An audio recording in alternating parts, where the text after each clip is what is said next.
नमस्कार दोस्तों, आपका साइंस मेंटोर में बहुत बहुत स्वागत है। आज के इस लेक्चर में हम जीवों का वर्गीकरण पढ़ने वाले हैं, यानी क्लासिफिकेशन ऑफ लिविंग ऑर्गेनिज्म। इस वीडियो में हम इसको अच्छे से पूरा कवर करेंगे। एक लेक्चर हम ऑलरेडी कर चुके हैं, बायोलॉजी का जो परिचय था। हम पूरी बायोलॉजी को कवर करने वाले हैं शानदार तरीके से। 50 से 60 लेक्चर में पूरा आपको कोई दिक्कत नहीं होगा। आप एक एक लेक्चर को आराम से देख सकते हैं। दोस्तों, इसी प्रकार में हम जीवों का वर्गीकरण स्टार्ट करते हैं। वीडियो अच्छा लगे तो एक लाइक ज़रूर आपको करना है, चैनल को सब्सक्राइब करना है। हम चलते हैं, परिभाषा देखते हैं, यानी जीवों का वर्गीकरण की। ठीक है, जीवों को उनकी समानता यानी सिमिलरिटीज और विभिन्नताओं यानी डिफरेंसेस के आधार पर अलग अलग समूह में बांटने की प्रक्रिया को वर्गीकरण यानी क्लासिफिकेशन कहते हैं। अंग्रेजी में हम देखते हैं इसकी heading, classification is the scientific arrangement of living organism into different groups based on their similarities and differences। आप आई होप आप समझ गए होंगे कि उनकी समानताओं और विभिन्नताओं के आधार पर अलग अलग समूह में बांटने की प्रक्रिया को वर्गीकरण कहते हैं। अगर एक चीज़ और देखते हैं कि वर्गीकरण की आवश्यकता क्यों पड़ी हमें जीवों का वर्गीकरण करने की। तो दोस्तों, जीवों की पहचान आसान होती है कि मतलब हम जीवों की अच्छे से पहचान कर सकते हैं इसके द्वारा। उसके बाद है, जीवों का अध्ययन कर सकते हैं सरल तरीके से द्वारा। मतलब जो कैटेगरी के जो जीव हैं उस जगह में अलग अलग जीवों को रख कर, तो इससे जीवों का अध्ययन करना भी सरल हो जाता है। उसके बाद है, विभिन्न जीवों के बीच संबंध समझने में सहायता मिलती है कि कुछ मतलब समान प्रकार के जीव हैं तो उनको एक कैटेगरी में रख दिया, कुछ डिफरेंस टाइप के तो उनको अलग कैटेगरी में रख दिया। तो इस टाइप से समझने में हेल्प मिलती है। उसके बाद है, नए जीवों को उचित स्थान देना पड़ता है। जैसे नए जीव की खोज हुई तो वो किस टाइप के मतलब जीव हैं वो उस हम कैटेगरी में रख सकते हैं। ठीक है दोस्तों, उसके बाद एक पॉइंट और है कि वैज्ञानिक नामकरण में सुविधा होती है। जो साइंटिफिक नेम हम देते हैं उनमें सुविधा होती है। अब हम चलते हैं आगे, देखते हैं। दोस्तों, आप किसी भी कंप्यूटर एग्जाम की तैयारी कर रहे हो, अगर ये आपने 50 से 55 वीडियो देख लिए, ये 10 से 15 मिनट की, आप बायोलॉजी से रिलेटेड कोई भी क्वेश्चन नहीं रहने वाला। इसी प्रकार मैं पूरी में साइंस कवर करूँगा, तो चैनल को सब्सक्राइब फटाफट कर ले। ठीक है, अब हम चलते हैं आगे। बहुत ही ज़्यादा इंपॉर्टेंट पॉइंट देखते हैं, इसको आपको स्किप नहीं करना है।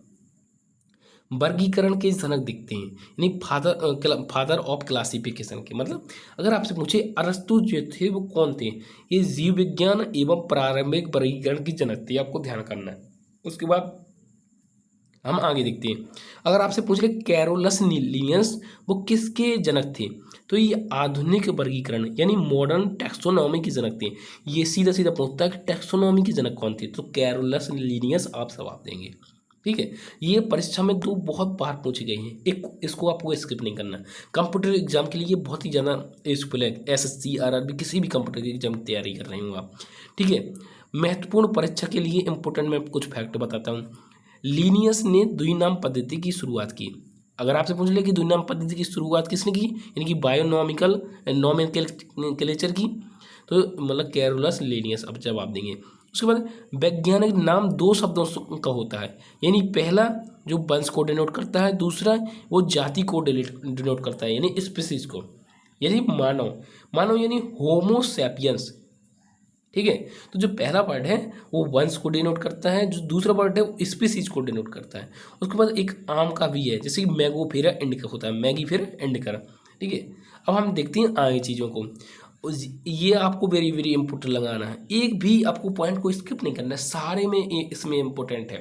ठीक है, सबसे पहले आता है कि वर्गीकरण की इकाइयाँ पढ़ती हैं, यानी टैक्सोनॉमी जो कैटेगरी होती हैं। ये आपसे क्रम पूछता है एग्जाम में, तो सबसे ऊपर कौन आएगा, किंगडम या फिर स्पीसीज, जीनियस, तो ये पूछता है आपसे क्रम। तो क्रम पहले सबसे ऊपर आता है किंगडम सबसे पहले, उसके बाद आता है फाइलम या डिवीज़न, उसके बाद क्लास आती है, उसके बाद ऑर्डर, उसके बाद फैमिली, उसके बाद जीनस, उसके बाद स्पीसीज। इस क्रम में आपको याद करना है। तो एक याद करने की थोड़ी सी मैं ट्रिक लेकर भी आया हूँ, तो बता दूँ। King Philip came over for good soup, यानी कि king Philip came over for good soup. तो इससे आपको थोड़ी सी हेल्प मिलेगी आपको याद करने में। यानी कि सबसे ऊपर किंगडम, उसके बाद फाइलम या डिवीज़न, उसके बाद क्लास, उसके बाद है ऑर्डर, उसके बाद फैमिली आती है, उसके बाद जीनस आती है, फिर उसके बाद स्पीसीज आती है। तो इसके इस आप इसका क्रम अब देख चुके हैं। अब इनके बारे में हम थोड़ी सी डिटेल देखते हैं। आपसे पूछ लो जो किंगडम है यानी जगत, हिंदी में याद कर सकते हैं जगत, किंगडम को जगत कहते हैं। ये पूछ लिया आपसे, ये सबसे बड़ी वर्गीकरण इकाई है, सबसे बड़ी वर्गीकरण इकाई है। उसके बाद आता है फाइलम यानी संघ, केवल जंतुओं के लिए होती है, केवल एनिमल के लिए होती है। उसके बाद है डिवीज़न यानी विभाग, केवल पौधों के लिए मतलब प्लांट्स के लिए। उसके बाद आता है क्लास, उसके बाद आता है ऑर्डर, उसके बाद फैमिली, उसके बाद वंश, उसके बाद स्पीसीज यानी जाति। तो इसमें एक पॉइंट है, जो जाति होती है आपसे पूछ ली, ये सबसे छोटी एवं सबसे महत्वपूर्ण इकाई, ये आपको ध्यान करना है, सबसे छोटी इकाई होती है। ठीक है। उसके बाद हम चलती हैं आगे चीज़ों को समझते हैं। आई होप इतनी चीज़ आपको समझ में आ गई होंगी। तो अब जो 5 जगत वर्गीकरण है यानी 5 किंगडम क्लासिफिकेशन, उसको पढ़ने वाले हैं। तो इसके प्रस्तावक कौन थे? ये R.H. व्हिटेकर थे। ठीक है। इनने खोज कब की थी? ये 1969 में की थी। ठीक है। तो जैसे कि अब जगत दिया गया किंगडम, तो मतलब जैसे कि Monera, Protista, fungi, Plantae, anaemia, उसके बारे में हम इनकी मुख्य विशेषताएं देखेंगे। उसके बाद इसका एग्जाम्पल देखेंगे कि मोनेरा में कौन सा आता है, प्रोटेस्टा में कौन आता है। ये परीक्षा में बहुत बार बार पूछा जाता है। ठीक है। आप ऊपर ऊपर से पढ़ के चले जाते हैं, इससे आपको कुछ नहीं होने वाला। एक बार अच्छे तसल्ली से पढ़िए पूरी चीज़ें, फिर आपका कोई भी एग्ज़ाम हो उसमें जो इम्पोर्टेंट बायोलॉजी पूछी जा रही है कवर हो जाएगी। सबसे पहले हम मोनेरा देखते हैं। ठीक है दोस्तों। तो मोनेरा की मुख्य विशेषता क्या है अगर आपसे पूछ ली, तो ये आपको ध्यान करना है कि ये एक कोशिकीय थी या प्रोकैरियोटिक कोशिका है मोनेरा। इसका उदाहरण बैक्टीरिया हो जाएगा।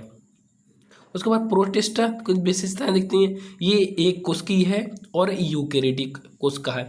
उसके बाद इसके एग्जाम्पल कौन हो जाएंगे? ये मतलब अमीबा और पैरामीशियम इसके एग्जाम्पल हो जाएंगे। उसके बाद फंगी आता है। फंगी ये परपोसी है, इसमें कोशिका भित्ति काइटिन की बनी होती है, जैसे मशरूम हो गया, ईस्ट हो गया। उसके बाद प्लांट देखते हैं, प्लांट की ये 100 होती हैं। ठीक है। प्रकाश संश्लेषण करती हैं, जैसे कि नीम हो गया, मैंगो हो गया। आई होप इतनी चीज़ आपको समझ में आई होंगी। उसके बाद आता है एनिमेलिया, यानी कि ये बहुकोशिकी होती हैं। उसके बाद ये परपोसी होती हैं, जैसे कि ह्यूमन हो गया, टाइगर हो गया। एक चीज़ और आती है जो सौपोसी होती हैं। वो क्या होती हैं? सौपोसी का मतलब होते हैं ये अपना भोजन स्वयं बना लेती हैं। ठीक है। और परपोसी होती हैं जो अपना स्वयं भोजन नहीं बनाती हैं, ये सब मान सकते हैं, दूसरे के ऊपर डिपेंड हो सकती हैं। ये बेसिकली आप इस चीज़ से समझ सकते हैं। अब हम चीज़ समझते हैं, आगे चलते हैं। मतलब अब समझते हैं कि प्रोकैरियोटिक और यूकैरियोटिक में अंतर की जो कोशिका होती हैं उनमें क्या अंतर है प्रोकैरियोटिक और यूकैरियोटिक में। तो इसकी विशेषता देखेंगे। और मतलब जैसे कि नाभिक है, तो प्रोकैरियोटिक जो होती है उसमें वास्तव में केंद्रक नहीं होता है, मतलब न्यूक्लियस होता है तो वास्तव नहीं होता है, मतलब केंद्रक नहीं होता है। और जो यूकैरियोट में जो वास्तविक केंद्रक होता है, इसमें जो झिल्ली युक्त कोशिकाएं होती हैं, जो झिल्ली होती है वो झिल्ली युक्त कोशिकाएं इसमें नहीं होती है, झिल्ली युक्त कोशिकाएं इसमें होती हैं। उसके बाद जो साइज होता है, जो छोटी आकार की कोशिका होती है इसमें, उसमें बड़ी कोशिका होती है। किसमें? यूकैरियोटिक में बड़ी कोशिका होती है, प्रोकैरियोटिक में छोटी कोशिका होती है। एग्जाम्पल जैसे बैक्टीरिया हो गया प्रोकैरियोटिक में, और यूकैरियोटिक में जैसे ह्यूमन हो गया, प्लांट हो गया, पौधे हो गए, ह्यूमन हो गया। मतलब एक एक चीज़ और देखते हैं कि जो एक कोशिकीय और बहुकोशिकीय चीज़ क्या होती है। तो एक कोशिकीय वो चीज़ होती है जैसे जिसमें एक ही कोशिका होती है, जैसे कि अमीबा, पैरामीशियम। बहुकोशिकीय कोशिका में जैसे जिसमें अनेक कोशिकाएं पाई जाती हैं, जैसे कि मानव हो गया, पेड़ पौधे हो गए। आई होप दोस्तों इतनी चीज़ आपको समझ गए होंगे। तो अब हम चलते हैं आगे चीज़ों को देखते हैं जो वेरी वेरी इंपॉर्टेंट है। आपको एक भी पॉइंट को स्किप नहीं करना है, सारे इंपॉर्टेंट हैं। ठीक है दोस्तों। अब दुई नाम पद्धति पढ़ती है, यानी बायोनॉमिकल नॉमेनक्लेचर। तो वैज्ञानिक नाम लैटिन भाषा में होता है, जो वैज्ञानिक नाम होता है। पहला शब्द इसका सॉरी, जो इसका पहला शब्द होता है तो ये जीनस यानी वंश को डिनोट करता है। का पहला अक्षर बड़ा होता है, उसके बाद दूसरा अक्षर ये जाति को डिनोट करता है यानी स्पीसीज, ये छोटे अक्षर में होता है दूसरा शब्द। उसके बाद दोनों शब्द इटैलिक में लिखी जाती हैं। ये पूछ सकता है आपसे, दोनों शब्द किस में लिखी जाती हैं? इटैलिक में लिखी जाती हैं। यह हाथ से लिखते समय अलग अलग रेखांकित किए जाती हैं। जैसे कि मानव का, जैसे आप देखते हैं कि जो नाम क्या होता है, जो होमोसेपियंस हो जाएगा। आम का क्या हो जाएगा? मैंगीफेरा इंडिका जैसे हो जाएगा, लिखा है। कुछ याद करने योग्य जो साइंटिस्ट हैं उनके बारे में देखते हैं। जैसे आपसे पूछ सकता है एरिस्टोटल है, वो किस चीज़ के लिए योगदान है दिया है इनने? तो प्रारंभिक वर्गीकरण के लिए ये जाने जाती हैं, इनने जो स्टार्ट किया था। उसके बाद है कैरोलस लीनियस, ये आधुनिक वर्गीकरण और द्विनाम पद्धति की जनक माने जाते हैं, कैरोलस लीनियस। और R.H. व्हिटेकर, ये इनने 5 जगत वर्गीकरण दिया था 1969 में। उसके बाद अर्नेस्ट हेकल थे, उन्हें 3 जगत वर्गीकरण दिया था। उसके बाद कार्ल हुस जो थे, इन्हें 3 डोमेन प्रणाली यानी कि आर्चिया, बैक्टीरिया और यूकेरिया की प्रणाली दी थी। आइए दोस्तों, इतनी चीज़ आप समझ गए होंगे। तो जो इम्पोर्टेंट पॉइंट है जो परीक्षा की दृष्टि से, वो हम अब देखते हैं। अगर आपसे पूछ ले आधुनिक वर्गीकरण के जनक, कैरोलस लीनियस पढ़ चुके हैं ऑलरेडी। 5 जगत वर्गीकरण कि किसने दिया था? R.H. व्हिटेकर ने 1969 में पढ़ चुकी हैं। अगर आपसे पूछ ले सबसे बड़ी इकाई कौन सी है? एक किंगडम है। सबसे छोटी इकाई पूछ सकता है आपसे कि स्पीसीज बताएंगे। वैज्ञानिक नाम को क्या कहते हैं? तो ये बायोनोमियल नोमेनक्लेचर कहते हैं। उसके बाद है मोनेरा में सभी जीव कैसे होती हैं? प्रोकैरियोटिक होती हैं।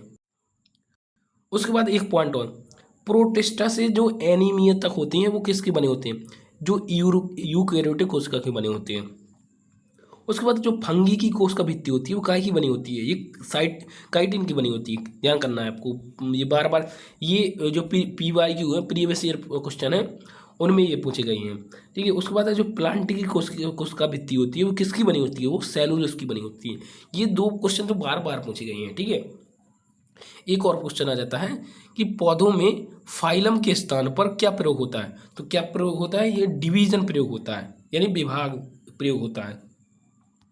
उसके बाद अब ये आज का लेक्चर हमारा यहीं ख़त्म होता है। मिलते हैं नेक्स्ट वीडियो में।